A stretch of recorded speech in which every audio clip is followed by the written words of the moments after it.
Bienvenue dans ce second épisode de Dans la tête d'un freelance, pas facile à dire, hein, de Dans la tête d'un freelance. Le journal dans lequel tu découvriras ce que ça fait d'être freelance en marketing digital, de vouloir développer son chiffre d'affaires, mais aussi d'être heureux. La semaine dernière, je t'expliquais que je voulais me spécialiser dans le référencement Google des cabinets d'avocats. Aujourd'hui, je vais donc revenir un petit peu sur toutes les différentes actions que j'ai mis en place pour établir une stratégie digne de ce nom.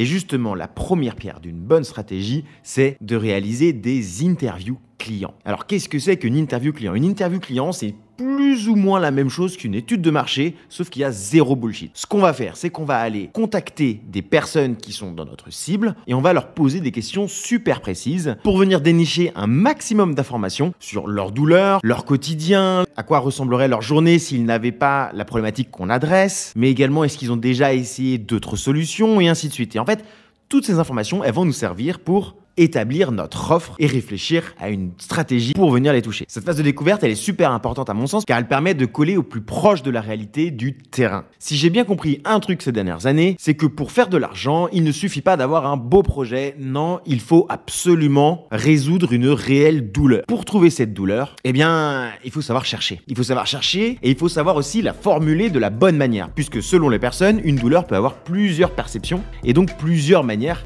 de l'aborder. Et donc l'objectif de ces interviews, ça va être de relever des images, des wordings, des phrases, des tournures, tout simplement chaque émotion que les avocats vont avoir par rapport à la problématique que j'adresse. Et tous ces mots, ces tournures de phrases, ces émotions, toutes ces images-là, on va pouvoir les réutiliser, nous, dans notre offre, afin d'être le plus percutant possible.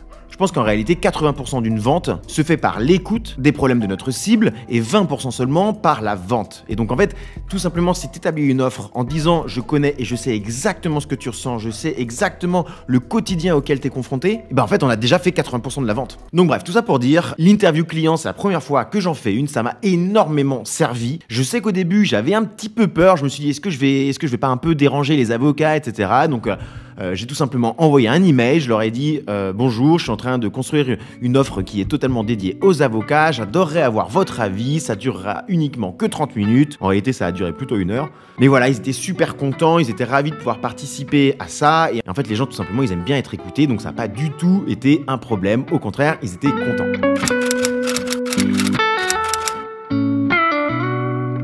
Et enfin, l'astuce de la semaine. Alors cette semaine, j'ai envie de te partager comme astuce comment est-ce qu'on passe d'une interview à une landing page. Parce que oui, l'avantage d'avoir une interview, c'est qu'on a énormément de retours. Et une landing page, justement, c'est une sorte de synthèse, de concentré de toute la compréhension qu'on a de notre cible. Donc un excellent exercice pour être sûr qu'on a bien compris les problèmes de notre cible, c'est de réaliser une landing page. Mais alors, quelle structure adopter pour cette landing page? Moi, il y en a une que j'utilise à peu près tout le temps et qui revient en réalité assez souvent sur Internet. Cette structure-là, c'est de commencer dans un premier temps par écrire ta proposition de valeur. Il faut faire en sorte qu'elle soit assez catchy et juste en dessous, eh bien, tu vas écrire tes 2 plus grosses garanties. Alors, en plus de ça, il faut bien utiliser en image d'arrière-plan quelque chose qui vient illustrer tes propos. On va ensuite, dans la seconde partie, venir pointer du doigt la douleur que ressent notre cible. On vient lui montrer qu'on l'a pertinemment bien compris en faisant appel, si on peut, à des émotions, des images, mais également à son cerveau. C'est toujours un petit peu la dualité. Il faut toucher d'un côté le cœur et d'un autre côté le cerveau. C'est ça qui fait que ça va marcher. Une fois que la personne a compris qu'on avait compris sa douleur, on va venir expliquer son quotidien si jamais il n'avait pas cette douleur. L'objectif là ici, c'est de venir un peu le faire rêver, lui faire prendre conscience que son quotidien serait 1000 fois mieux s'il avait pas cette douleur.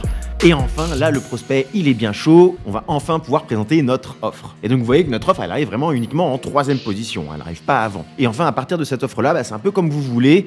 Disons que moi, j'ai rajouté donc mon offre, la méthodologie de mon offre. J'ai rajouté également mes avantages concurrentiels, disons.